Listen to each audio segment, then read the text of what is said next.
the Chapter 3.1 overview, European, East Asian, and Gunpowder Empires Expand.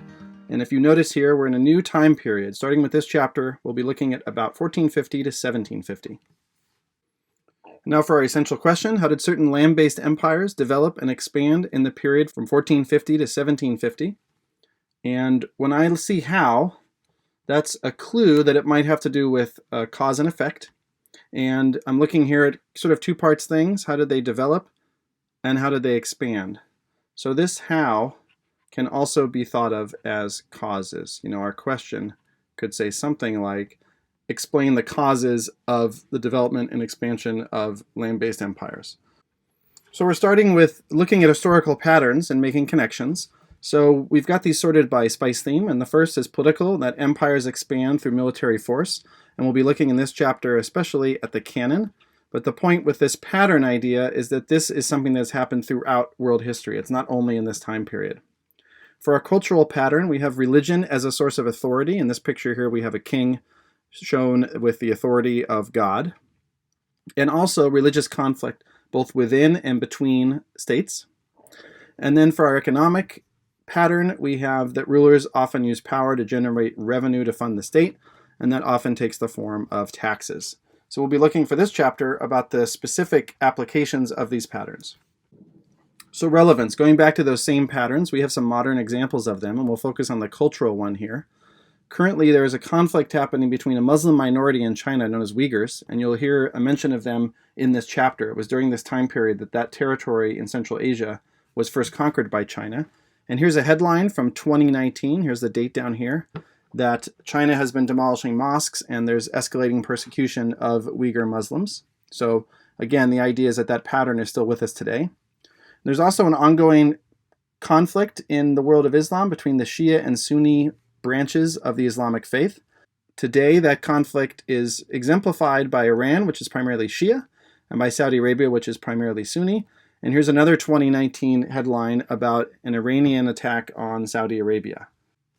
So let's look at context. In the previous unit, we learned about the Mongol conquests, and after the death of Genghis Khan, his territory was split up into khanates. We had the one in Russia, we had the Yuan dynasty in China, we had one in Central Asia, and then also the Ilkhanate of Persia.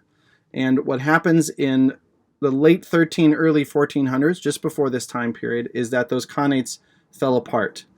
And remember, with context, we're looking at, in this case, a timeline, and if our time period starts here, maybe 1450 to 1750, we're looking for events that happened before that as the context. And so the Mongol Khanates, as I mentioned, this is right about in this time period, late 13, early 1400s. As I mentioned in a previous slide, we have this ongoing split in the Islamic world between the Sunni and Shia branches of the faith.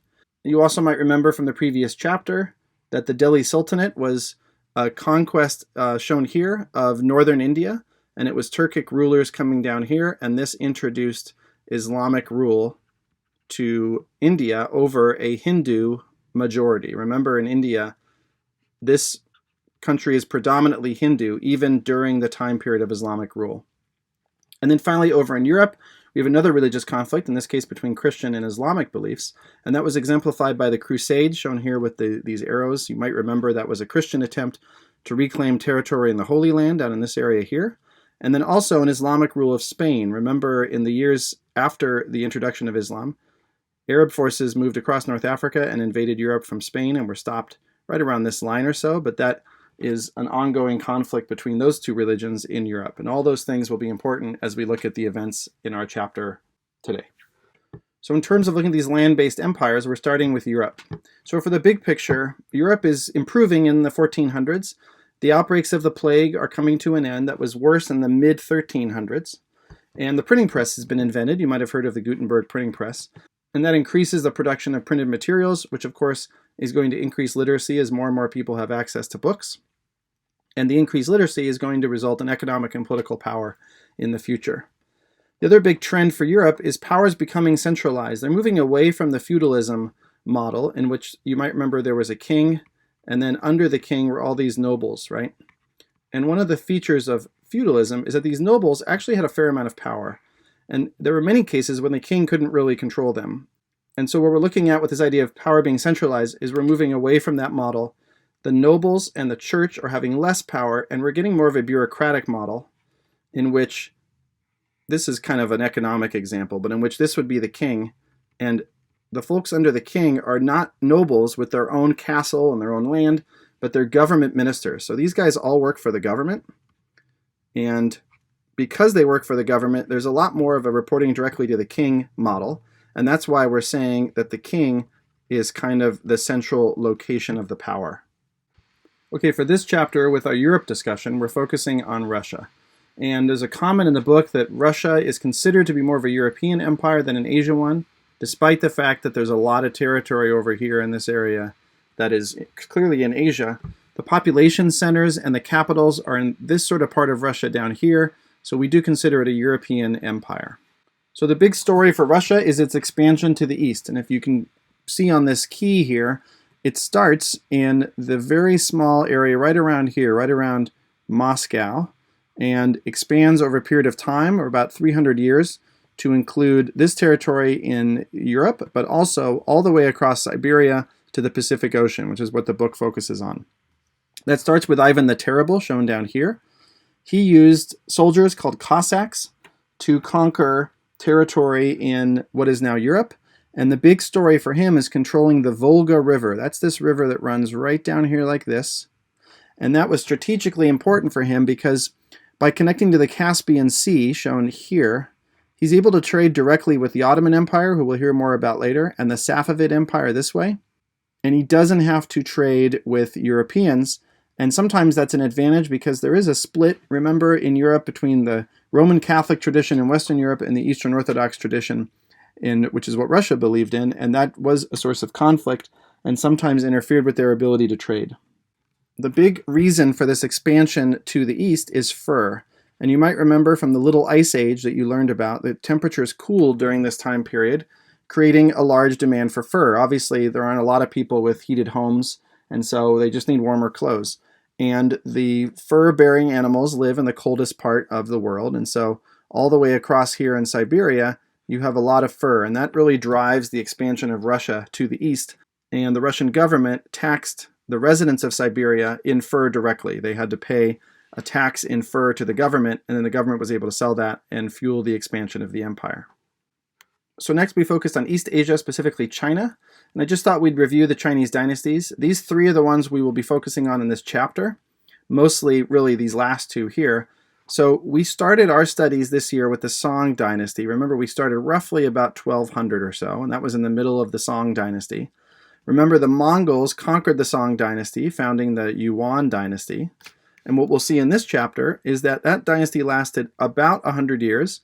I notice now that this graph I found had a typo. There should only be 1 3 there.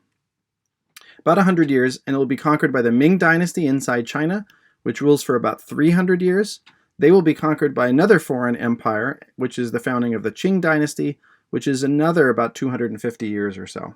And we'll look at these in more detail in the next slides. So the first dynasty, the Ming dynasty, is the one that conquered the Yuan dynasty. You can see its territory here shown in red. Ming rulers did attempt to conquer some of the Mongol territory. This country here is present-day Mongolia. That's what this outline is. So this is kind of the Mongol homeland. And they tried and failed to conquer and control this region. And the conflict between the Ming dynasty and the Mongols up here sparked the Ming dynasty to revive the Great Wall of China. That's shown on here. And it had kind of fallen into disrepair. And you can see how it was designed to protect China from northern nomads. And that was the main thing our book focuses on for the Ming dynasty. And there's a lot more going on in the book with the Qing dynasty. Okay, so the Qing dynasty in China is foreign rule again. This shaded part right here shows the homeland of the Manchus, and they're the people who founded the Qing dynasty. So they conquer the Ming dynasty, which is shown here in mainly this kind of purplish area right here. They conquer the Ming dynasty from the north, and that's a failure of the Great Wall. And over time, they expand quite a bit. So the book talks about Emperor Kangxi, who conquered Taiwan, which is shown right here, and Mongolia, which is this area over here, and then expanded all the way into Central Asia and Tibet, in this region right here. And then another emperor, Emperor Qianlong, conquered western regions, including the regions where the Uyghurs live, which is kind of in this main region over here, and then also conquered Nepal, shown down here. They tried and failed to conquer Southeast Asia, what is now Burma and Vietnam, down in this stuff that's shown as brown. And they're marked as tributary states. And you might remember learning about the tribute system in a previous chapter.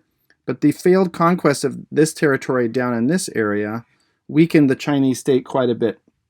And they needed a lot of money because they spent so much money failing to conquer this area. And so what they did was they sold the rights to trade at a particular city.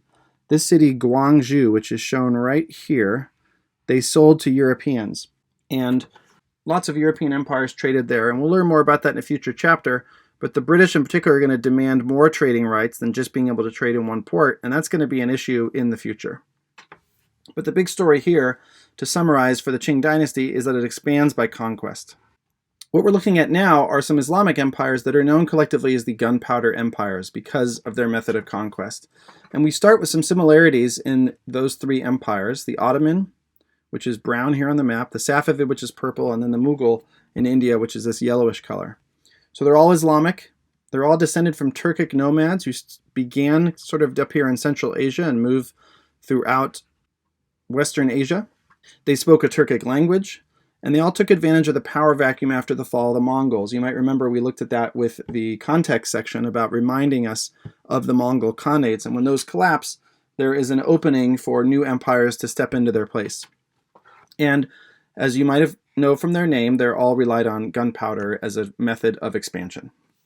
So before we get to the details of those Islamic gunpowder empires, we're going to look at the rule of Tamerlane, also known as Timur, who was a ruler in the late 1300s, a little before our time period, who was descended from the Mongols and the Turks. And he started out at Samarkand, shown right here, which we remember was an important trading city along that Silk Road's trade network. And he set out and conquered, as you can see on the map here, much of Central Asia. Here's his empire right here. The important legacy for Tamerlane is this idea of Ghazi, which was a combination of the nomadic tradition of cooperation and sort of tribal identity, which is very important in keeping military discipline, with an Islamic willingness to go to war in support of the Islamic faith. So it's sort of combining the strengths of nomads and Islamic traditions. So this Ghazi ideal will be a huge influence in the expansion of the gunpowder empires during our time period. So the Ottoman Empire is one of the great empires of world history, lasting for about 600 years, depending on what starting point we work with. And the two main rulers who really helped to expand that empire were Mehmed II and Suleiman I. And we'll start with Mehmed. His expansion is shown in this purple color right here on the map. So the origins of the Ottoman Empire is this little brown area right here. It's almost hard to see. That's where the Ottoman Turks begin, and you can see over a period of time they expand to include much of sort of Western Asia, down across here into North Africa, and a fairly major portion of Europe. And we'll see in a minute that they get to the gates of Vienna in Austria.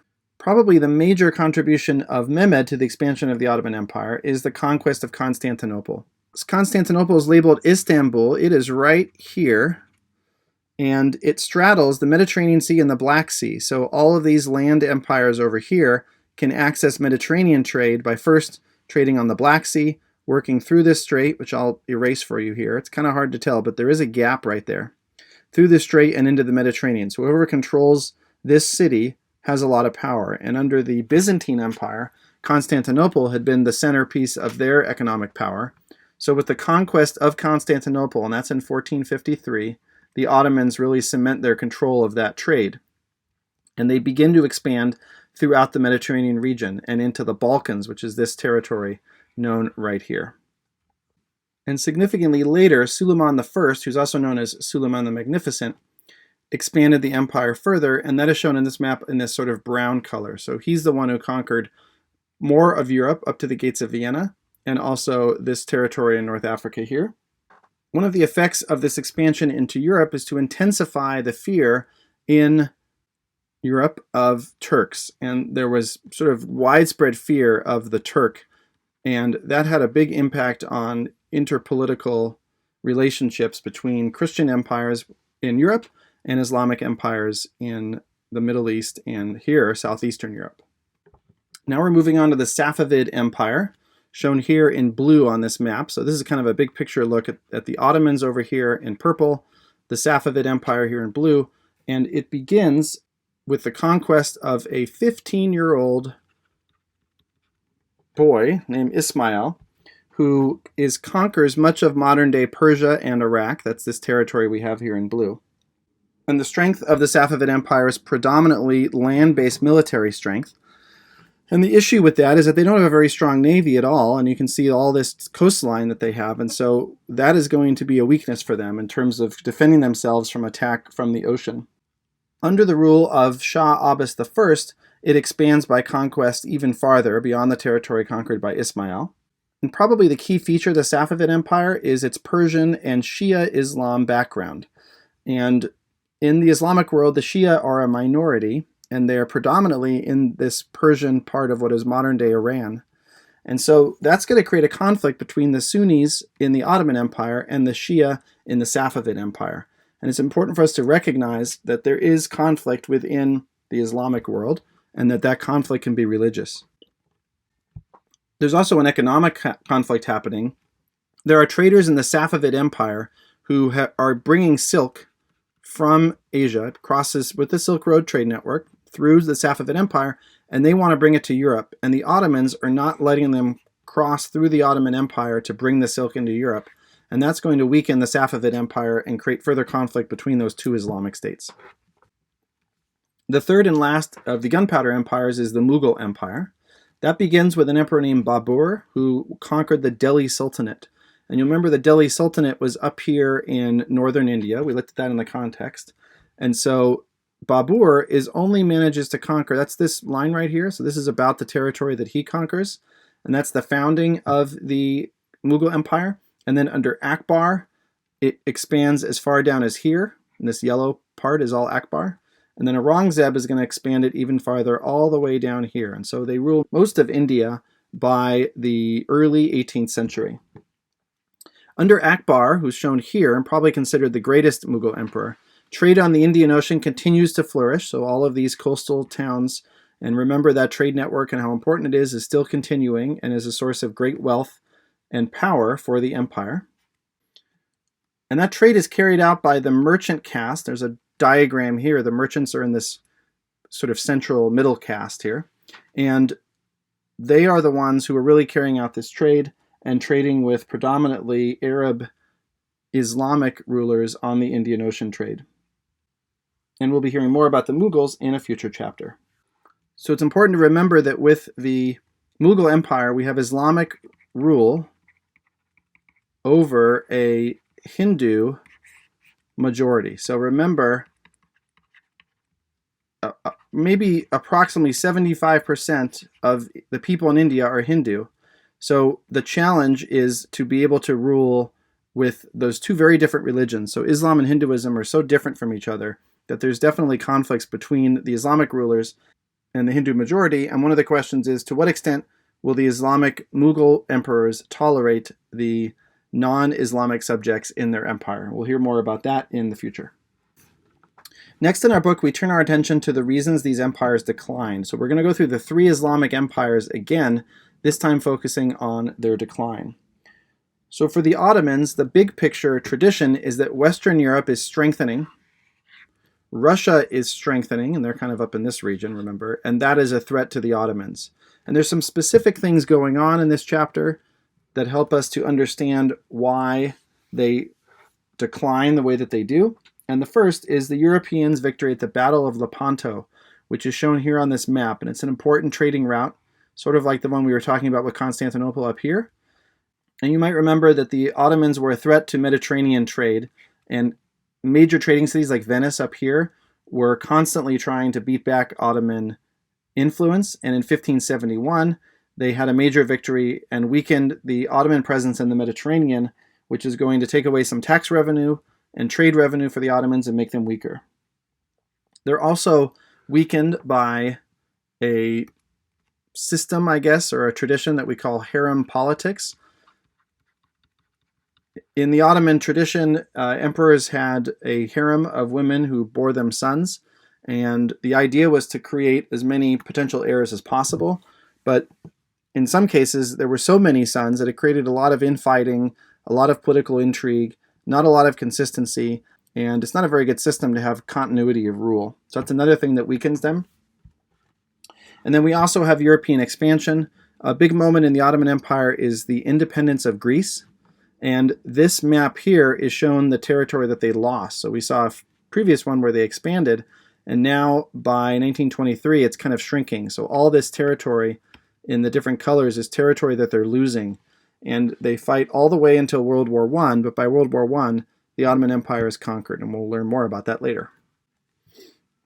So now for the Safavid Empire. After Shah Abbas, the Safavid emperors were known for lavish spending and weakening the economy. We talked earlier about the conflict between Shia and Sunni, and there was a Sunni rebellion in what is now modern-day Afghanistan that further weakened the state.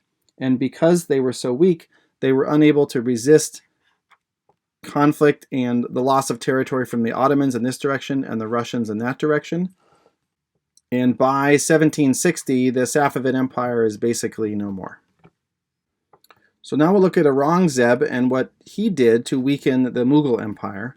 We talked about Akbar earlier, and this is his area of conquest here. And Aurangzeb furthered the expansion of the Mughal Empire to the south. But in doing so, he spent too much money and he weakened the political and economic power of the state. Another big factor is his religious intolerance. So he did not tolerate Hindus. One of the reasons that Akbar is known as such a great emperor in the history of the Mughal Empire is because of his relative tolerance towards Hindus. But Aurangzeb does not. He's really not very tolerant at all, which leads to peasant uprisings, further weakening the government. And the British are eventually going to be able to take over by 1850. These three maps down here show increasing British control over India. So the blue-ish color basically is some degree of British control over India, and you can see it strengthening, and we'll learn more about that in a future section. And before we move on, you might notice there's a pattern developing about the decline of these empires. What we are seeing repeating is spending too much money, usually on some form of conquest, and then some version of angering the people and some kind of uprising. And when you do those two things in combination, that causes the state to become weaker. And usually what we see is that an external power is going to overthrow them. So just kind of keep that pattern in mind as you're reviewing and studying these three empires. So now we'll look at the timeline. We just focused on the major empires here. It wouldn't be a bad idea for you in your preparation to look at some of those major rulers, check your book for their dates, and place them where they go. So Suleiman the Magnificent is an example of an Ottoman ruler. We had Akbar in the Mughal Empire, and clearly their dates are going to be within these time frames, but it wouldn't be a bad idea for you to have a sense of when they ruled.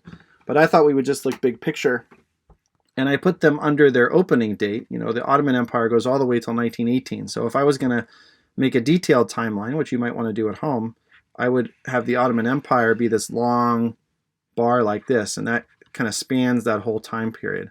And then for the Qing dynasty, if I'm going from 1300 to 1918 with the Ottomans, the Qing dynasty would, come in here like this. So it's just something to think about. But basically we have the Ottomans, the Ming, the Safavid, the Mughal, and the Qing. And remember that the Ottoman, the Safavid, and the Mughal are those gunpowder empires that are Islamic, and the Ming and the Qing are in China. So now let's look at the essential question. We had talked about this being a causation question, focusing on how the empires expanded. And so because it's got a two-part thing, how did they expand and how did they develop, I have an expanded section and I have a how they develop section. The main way they expanded in this section is through military conquest, especially this new technology, the use of gunpowder. So our examples of Russia, which moved east to access fur trade for revenue, the Ottoman Empire, the Safavid, and the Mughal empires, and remember that these are collectively known as gunpowder empires. That's not to say that they're the only ones that use gunpowder, the Russians did as well, but they have that basic Islamic and Turkic tradition in common. And then for how they developed over time, and what I the way I'm interpreting this is that, okay, they expanded by conquest, but once they existed, what kinds of developments were important? So we have religious policies, and generally that has to do with promoting a certain religion. And usually the reason for that is to support the power of the state. So a couple of examples: the Safavid Empire promotes Shia Islam, and Aurangzeb, his intolerance of Hinduism, is a way in the Mughal Empire of promoting Islam and strengthening his authority. But as we saw, that backfired. We also have use of economic policy to support the rule of the empire. Access to fur trade in Russia is one example. So is Mediterranean trade for the Ottomans. So you can certainly look for other examples as well. And then political institutions such as the European emphasis on bureaucracy, which is also continuing to be used in China in the Ming and Qing dynasties. So keep these patterns in mind as you're studying and reviewing the development of these land-based empires between 1450 and 1750. That's your chapter 3.1 overview. Happy studying! Shall be carbonized. Now they're offering views of exiting empires. Such breathtaking views of Scythian empires. Scythian